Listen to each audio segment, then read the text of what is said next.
Good morning to all of you. आशा करती हूँ कि आप स्वस्थ होंगे, तंदुरुस्त होंगे, मस्त होंगे, अपने जीवन में खुश होंगे। तो मैं वीडियो स्टार्ट करने से पहले मैं आप तक पूछना चाहती हूँ कि मैंने कुछ क्वेश्चन दिया था। जी हाँ, मैंने ज़्यादा क्वेश्चन नहीं दिया था, मैंने कल एक ही क्वेश्चन दिया था जिसमें हमें वेक्टर का पोजीशन फाइंड करना था और उसका डिस्प्लेसमेंट फाइंड करना था। तो मैं आशा करती हूँ आपका आंसर आ गया हो। और मैंने जहाँ तक मुझे पता है कि मैं फिर भी बना देते हैं, क्योंकि कुछ ऐसे बच्चे जिन्होंने नहीं बनाया हो और वो बनाना चाहते तो ध्यान से देख ले। हमें इस तरीके से इसको बना लेना है। P1 तो हमें सबसे पहले क्या करना है, पोजीशन निकालना है वेक्टर का। तो P1 ऐसे इसको कैप लगा देंगे, टोपी पहना देंगे, ठीक है। और P2 का इसकी टोपी पहना देंगे। अब डिस्प्लेसमेंट निकालना है तो उसको P2 को माइनस करेंगे P1 से। तो हमारा ये 4i cap plus 4j cap plus 7k cap आ जाएगा आंसर, ठीक है। आज हम यूनिट वेक्टर स्टार्ट करने जा रहे हैं। जी हाँ, यूनिट वेक्टर होता क्या है? यूनिट वेक्टर कुछ नहीं होता है। ये हमेशा यूनिट वेक्टर क्या होता है, डायरेक्शन को रिप्रेजेंट करती है और इसका मैग्नीट्यूड हमेशा 1 होता है।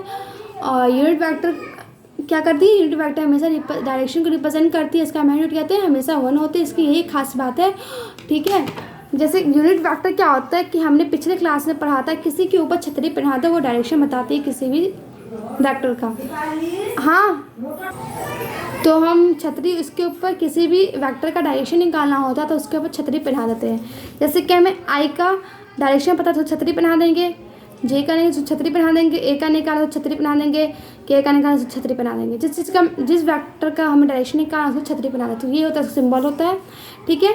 अब हमें ए का यूनिट वेक्टर पता करना है तो उसके वेक्टर और उसी के मैग्नीट्यूड से हम उसको डिवाइड कर देते हैं तो हमारा क्या आ जाता है, यूनिट वेक्टर हमारा आ जाता है, ठीक है।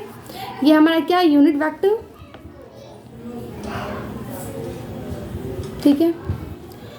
अब बात करें हम इसकी मैग्नीट्यूड की, तो इसका मैग्नीट्यूड क्या था, हमेशा 1 आता है, मैंने अभी बताया, ठीक है। अब कुछ हम पॉइंट लिख लेते। सबसे पहले इट रिप्रेजेंट डायरेक्शन, ये हमेशा क्या करते हैं, डायरेक्शन बताता है। इट्स मैग्नीट्यूड इज 1, इसका मैग्नीट्यूड क्या था, हमेशा 1 होता है। आई कैप डायरेक्शन ऑफ मास, ठीक है। ए कैप क्या होगा, डायरेक्शन ऑफ ए मैग्नीट्यूड। अगर हमें आई का निकालना हो तो डायरेक्शन ऑफ आई नहीं लिखेंगे, मैंने आपको पहले ही बता दिया था। अगर आई रहे तो एक्स एक्सिस, जे रहे तो वाई एक्सिस, के रहे तो जेड एक्सिस, ठीक है। अब हम आई का डायरेक्शन निकाल तो क्या लिखेंगे, एक्स एक्सिस, वैसे जे का तो वाई एक्सिस, के रहा तो जेड एक्सिस, ठीक है। अब हमें ए वेक्टर का हमें यूनिट वेक्टर पता करना है तो उसका magnitude multiply direction of vector, ठीक है, ठीक है।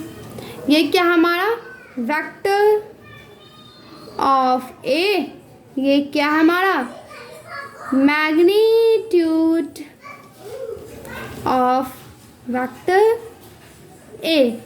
ये टोपी वाला क्या है हमारा, यूनिट वेक्टर या फिर यूनिट वेक्टर या फिर इसको डायरेक्शन ऑफ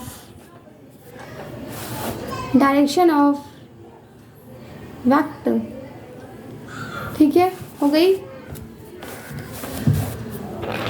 ये बात, आप समझ गए होंगे। अब हम एग्जाम्पल लेके समझते हैं, आपको एग्जाम्पल से बहुत अच्छे से बखूबी से समझ में आ जाएगी। हम क्वेश्चन लेते हैं 3i cap plus 4j cap, find out unit vector of A या फिर डायरेक्शन ऑफ ए, ठीक है। हमें निकालना है तो मैंने कहा था जब यूनिट वेक्टर फाइंड करते हैं तो उसके मैग्नीट्यूड उसके वेक्टर उसी के मैग्नीट्यूड से हम क्या करते हैं, उसको डिवाइड कर देते, ठीक है, ठीक है। अब जब भी अगर उसका हमें तो उसका वेक्टर पता है 3i cap plus 4j cap है, बट हमें मैग्नीट्यूड नहीं पता। जब मैग्नीट्यूड नहीं पता होता है तो हम फार्मूला यूज़ करते हैं under root A square plus B square, A square plus B square plus Z square. तो A square plus B square, 3 का स्क्वायर प्लस 4 का square equal to under root 9 plus 16 under root 25 equal to 5। ये हमारा क्या गया, magnitude हमारा आ गया। ठीक है, ये हमारा क्या आ गया, मैग्नीट्यूड। ठीक है, अब निकालते हैं हम यूनिट वेक्टर, उसकी मैग्नीट्यूड प्लस डिवाइड उसका वेक्टर। ठीक है, आ गया। इसको हम सेपरेट करते हैं, 3i कैप/5 प्लस 4/5j कैप। ये हमारा क्या आ गया, यूनिट वेक्टर। Okay done. अब हमें आप ये सोच रहे हैं कि हमने कहा कि यूनिट वेक्टर का हमेशा मैग्नीट्यूड 1 आता है, बट यहाँ पे तो यूनिट वेक्टर का 3i/5 प्लस 4j/5 आया है। ये कैसे पॉसिबल हो गया? जी हाँ, ये पॉसिबल मैंने कहा, मैं मानती एक्सेप्ट करती हूँ। इसको हम ये बात को प्रूफ भी करते हैं कि इसका वेक्टर 1 ही आएगा। इसको चलिए आप प्रूफ करते हैं, देख लीजिए अपने आप, इसको प्रूफ कर रहे हैं, ध्यान से देखिएगा। ठीक है, under root x² plus y² plus z²। ठीक है, इसका अंडर रूट करेंगे 3/5² प्लस 4/5²। सो यहाँ ठीक है, इसको करेंगे तो 9/25 प्लस 16/25 अंडर रूट क्या आ जाएगा, 25/25 अंडर रूट हटाएंगे तो 5/5 इक्वल टू 1। हमारा आ गया 1। मैंने कहा था ना कि इसकी यूनिट वेक्टर का मैग्नीट्यूड हमेशा क्या आता है, 1 आता है। मैंने यहाँ पे देखो, मैंने यहाँ पे प्रूफ भी कर दिया। ठीक है, जब भी फाइंड करने के लिए मैग्नीट्यूड दे तो हमेशा उसका यूनिट वेक्टर 1 ही आता है। ठीक है, अब हम जनरल फार्मूला से समझते, जनरल एग्जाम्पल से। ठीक है, जनरल एग्जाम्पल है xi cap plus yj cap plus zk cap. ठीक है, वेक्टर निकालना है, उसका वेक्टर डिवाइडेड बाई उसकी मैग्नीट्यूड। तो मैग्नीट्यूड निकालने के इसको स्क्वायर अंडर रूट करते हैं। ठीक है, x का वेक्टर लिखेंगे xi cap plus yj cap plus zk cap divided by a² plus b² plus z²। ठीक है, under root x² plus y² plus z²।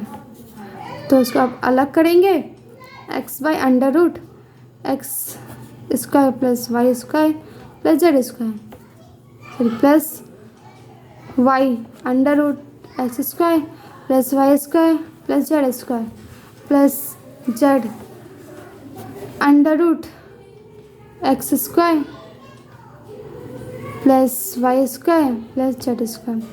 इसका डायरेक्शन क्या था, मैं i कैप j कैप यहाँ पे था और यहाँ पे z कैप था। तो ये हमारा आ गया जनरल फार्मूला है। ठीक है, जनरल फार्मूला समझा दिया मैंने आपको।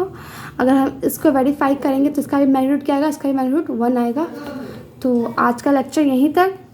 मैं आशा करती हूँ कि आपको ये लेक्चर बहुत अच्छा समझ में आया हो, और मेरा मोटिव है कि ये लेक्चर जो है वो डल से डर बच्चे को भी समझ में आ जाए, और बहुत ही ईजी तरीके से मैं समझा रही हूँ ताकि हर एक बच्चे को समझ में आ जाए, और जैसा वो लेक्चर चाहता है कि मेरे लायक हो, उसमें क्वेश्चन भी हो, साथ ही साथ बहुत ईजिली वो समझा और वो मुझे समझ में आ जाए। तो मैंने इस तरीके से लेक्चर बनाया हूँ। मैं ऐसा करती हूँ आपको समझ में आए। आपका दिन शुभ मंगल है, खुश रहिए, तंदुरुस्त रहिए, मस्त रहिए। धन्यवाद। आज का लेक्चर यहीं पे समाप्त करते हैं। Bye bye.